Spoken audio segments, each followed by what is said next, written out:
saw this really lovely technique on Instagram. Somebody had put leaves down on this piece of paper and dropped ink underneath it, and it does these really beautiful things. I mean, that was a piece of grass there, and the ink goes sort of underneath a leaf, and the pigment seems to be drawn into areas and leaves these lovely vein features and mark features of the plant. So I thought I'd give it a go. I tried it with these, but then I thought, what else could you do it with? And I thought this was lovely. This is 2 little bluebells that I saw in someone's garden, and they've dried out, and I just put the ink underneath them as I had done with the others, and then so that it would have been 2, and put some greaseproof paper on top and put a board on top. And before it was completely dry, because I was worried it would all stick together, and it probably would have done, I lifted it. Maybe if I'd left it longer, but I mean that was after probably 6 hours or something. But you can experiment with that. But the actual bluebell is lovely in itself. I can use that in a collage. And then I realised that it's so like the technique where when you put watercolour down and then you scratch into the paper and it marks it, and the pigment's drawn into those marks. So I knew that this would work with lots of different other things. What I've done is I've mixed some pigments, but these aren't acrylic inks, they're just acrylics with some water in it, and I've mixed it up thoroughly, and then I put a bit of acrylic flow medium, just a few drops. Otherwise you use masses of ink up. Okay, so what I do, I'm going to sit it on a piece of board so as I can carry it away. I bought a load of pipettes so I can just drip the ink in. This is a ochre mixed with a white, because it seems to me to create some really nice colours, and you just drip it through there. It's quite nice to try and get it actually on the piece of thing, but we'll see how this one works when I've made that mistake. Because again, it's really nice to see mistakes. It gets a bit annoying when everything's too perfect. Yeah, you see, again, my plant itself is repelling some of the colour, and you can even run it down the thing. And then I found if you'd overdone it like that, before it becomes too set on your piece, you can just take some of the pigment out, like so. Except it's quite nice as well that it's not too neat, and it still draws it through, or it seems to. I mean, I did try spraying it with water just to see if that worked as well. I've got the ochre and the white mixed together, a bit of a rusty red and a emerald green. Yeah, just to see what happens. Maybe it might be better for it to be wet in the first place. I don't like the blob there because that will... But in the scheme of things, I don't think it really matters. I had tried spraying them, spraying them a bit too, because I don't care if it gets a bit smeared. You know, I quite like all that. And again, I think it's part and parcel of this technique. You have to go with it a bit if you want to clear that off. But even your little leaf there, if you get it to stick down, it will mark make when it dries. So these have been flattened. I put them under a rolling pin, and I also put them in a book for a while. I'm going to use this one because it's simpler and easier to show you. Like something like this, I found that if I put a pigment on it first, if I painted it first,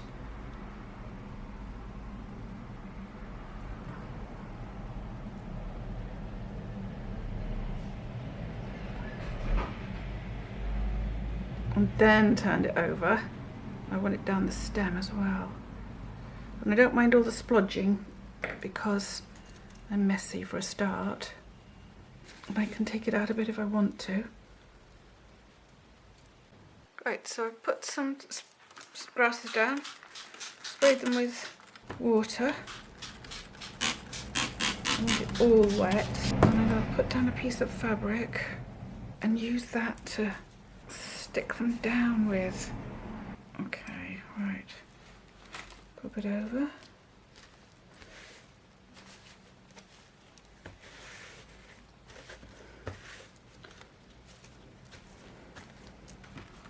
even with that a bit, just so that everything's all nicely stuck down. Let's try this method. And I don't want the wrinkles in it. I mean, sometimes I will do, but not for this one. And I suppose you can really see where everything is as well through the thin fabric. That's lining up. There we go.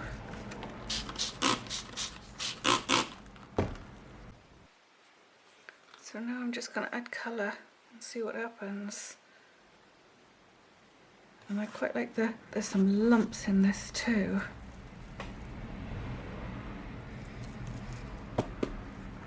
Smooth it over with this stuff.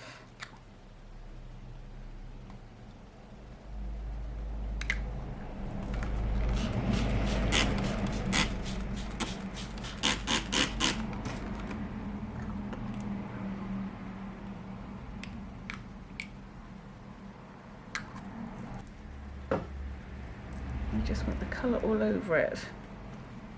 Yeah, see, it's really soft as well as nice. And I like these blobs too. See what happens. Bit of light blue in there. That's too intense. Blob some of that out. Yeah, I got too much on there, but we'll see. Might not be too bad when it's done. It's got a bit of pink, orange in the tissues because I've just cleaned up an orange mess, so a bit more light yet blue in there, so I'm just going to give myself a chance and not just put it straight from the pipette. I want it more watery. I've added a bit of water to some ink there. This is a pipette with a bit of yellow in, but I'll just... Okay, that'll do for that. I just want to mish that up a bit. It's not so intense again, so obvious. And then a bit more of this lovely yellow.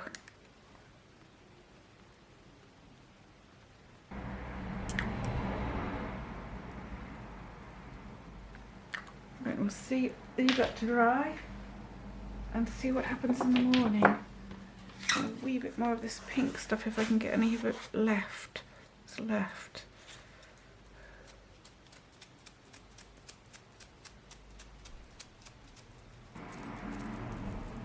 Okay, we shall see. So tempting to look. I've got to not look.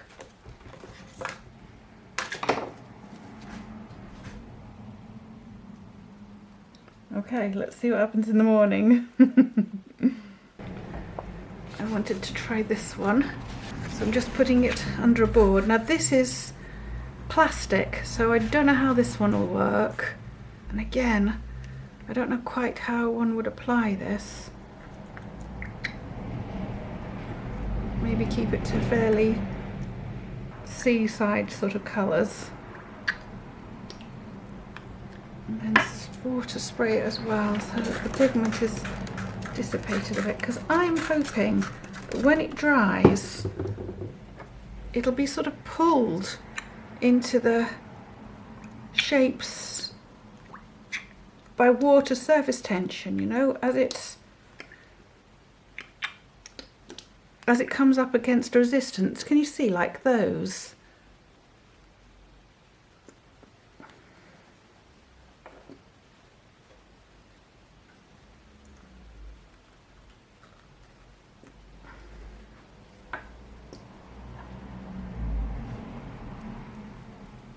Right, that's enough.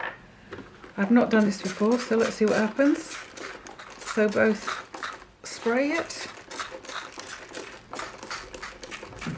and again there'll be an optimum amount of water, won't there?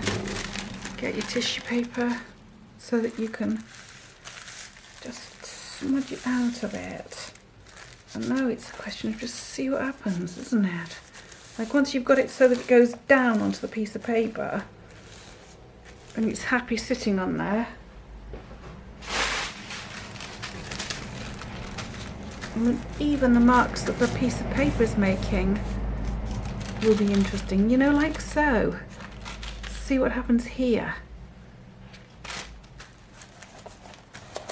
So that was, if there's not enough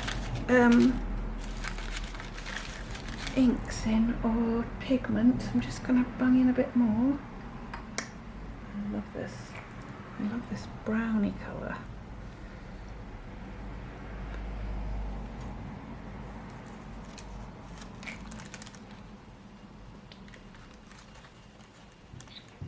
I like the ochre.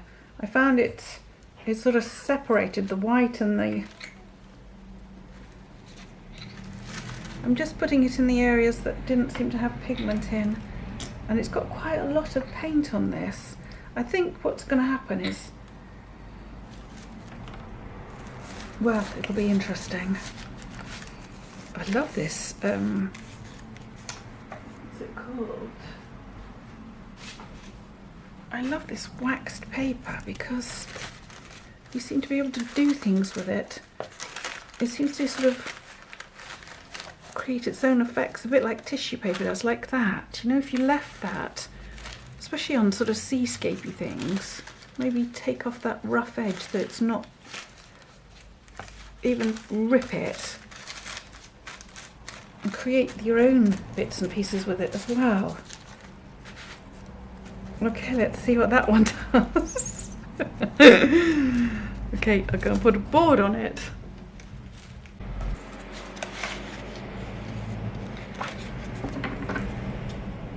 And then I thought, by the same token, strings and things would do the same. So I love this. This is piping cord, and I really like it when it's separated off. I like the way it naturally, sorry about the traffic. I like the way that it naturally goes into a wiggle. So it has an organic look, you know. And also I love the knots and everything of it. It'll be interesting to see what this one does. So whether you would dip them in paint first and then lie them down, that might work. Or whether you just do this bit where you add the paint after and drip it in. But of course these are absorbent, so they're going to pull in the pigment as well. And there's be different ways of doing this, you know, depending on what you want to do, how you want to do it and how it works for you. And although I do these things for demoing, I don't necessarily use them in this way. I do love, as you all know, I love using string and things, but I wouldn't necessarily mess around like this. I might do if I was trying to develop a series of papers in particular or something. I quite like the idea of not dipping these into inks and their paints and then putting them down. I quite like the idea of just being able to drip things onto them. So let's see how that works. But I mean, you could cover a piece of paper in that until you've got loads and loads of really lovely textures for this stuff to pick up on. You see, it might be better to spray the water on first so you don't get the... I'm making a right mess, as per usual. And then it's a question of putting these down so that they pick up some of the pigment. And then where they sit, presumably, where the actual threads sit, presumably it's going to sort of say the pigment will stay more intense in those areas.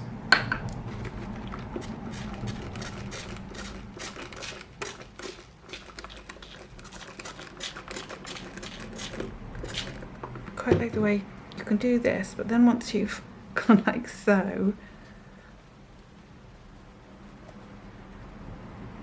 oh, I mean, they're so lovely in themselves, aren't they? I love the way you do this.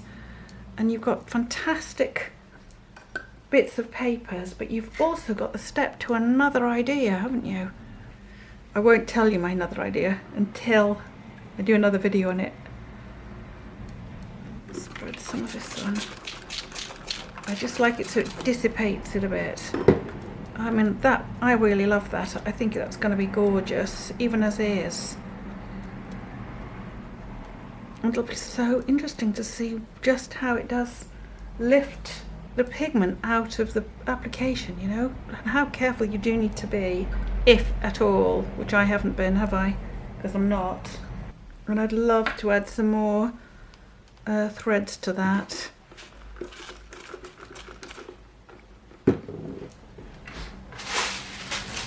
I'm just trying this with this as well, just to see what effect. You see, I think that would make, no, I shouldn't be telling you.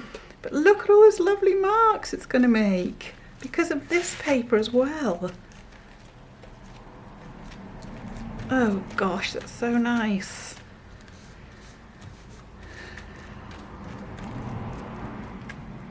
And let's see, lift it off at this point. That's what happens. So you could just leave that to dry and see what happens, or you can leave this to dry on there. And like I said, you've got to take it off just before it dries, because otherwise I think this might stick onto there. So you leave it until it's just about dry, but that's lovely. Okay, that's another one. I'm not going to put a weight on that. I don't think it'll need it. It'll just dry as it is. Okay, so it's the reveal, and they are really lovely. That's leaving.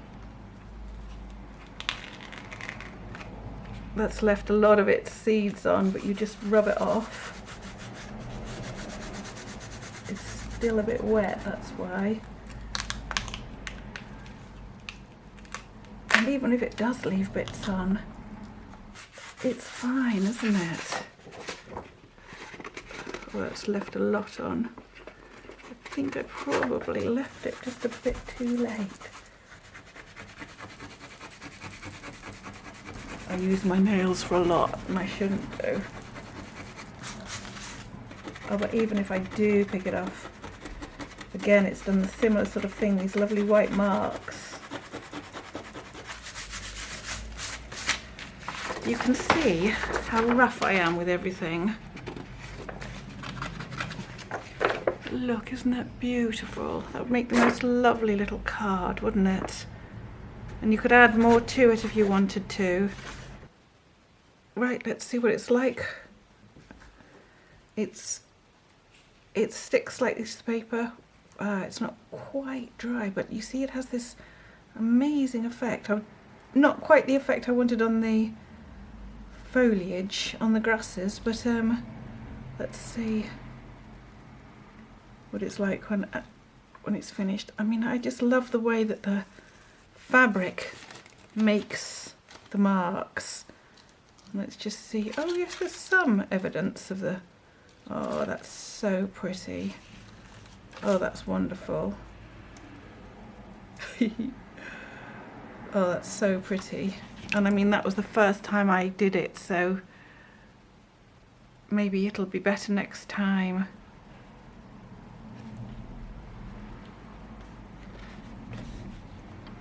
And if I'd put some yellow on first and then put the colours on, but I mean, I can put a yellow wash over this. I mean, that's so nice. So that was done with acrylic paints, acrylic inks and acrylic paints. And of course when it's...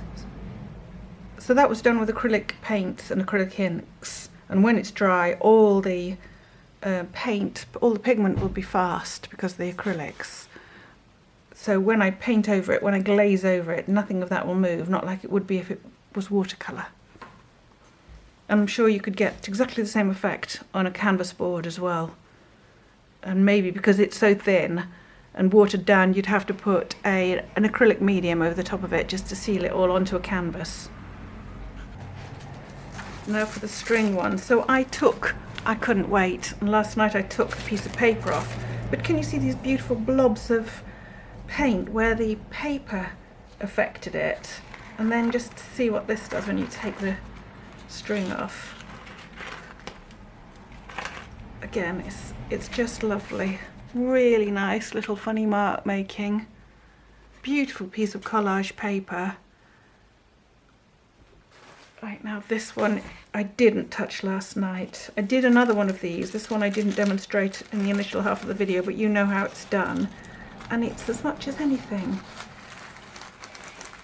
Even that's nice. You obviously have to take these off before they're dry, and maybe even don't put them, you know, don't leave them on. I sort of thought put them under a weight, but I didn't put these under a weight. I just let these dry. And I absolutely love that, and the actual piece of tissue paper. Look at that. That's gorgeous as well. And this. Now that's not dry, so I'm going to let that dry, but that's going to be lovely. And I like it with the really beautiful strings left on, and also with them off. So really nice effect. And then this piece, which I think I should have taken off last night. I did have a quick look at it. Again, you've got these gorgeous bits of paper which you could be more careful with. I'm very clumsy, because I know I'm just going to use them to collage with afterwards, so I'm never really that bothered with it. I don't mind if it's torn. I love the torn edges. And then this is interesting because it's plastic, so it hasn't absorbed the colour, it hasn't absorbed the pigment, so the pigment has stayed within these little bunches. I mean, that's really nice. Yummy, yummy, yummy. What a nice little thing. And I wonder what else one could use it for. Please put any suggestions you have in the comments below. I'm so tempted to take that off, because I can just do another one. No, let it dry. Take it off. No, let it dry. I want the colour to seep into it more, like it has done here. I love this. And then again, if you really play with what colours you add and how they mix on the paper. And then there's this beautiful little bluebell that I showed you in the first place. Okay, thank you very much for watching. I hope you got something out of it. Please, if you use my ideas, would you reference my videos? Because we all learn off each other, and that way I benefit from sharing these ideas with everyone as well. Thanks very much. Thanks for watching, and I hope you enjoyed it. I'm not sure what's going to happen next, but I've got some very good ideas for these. So like and subscribe, and you will be notified when I put up another video. Thanks very much. All the best. Bye.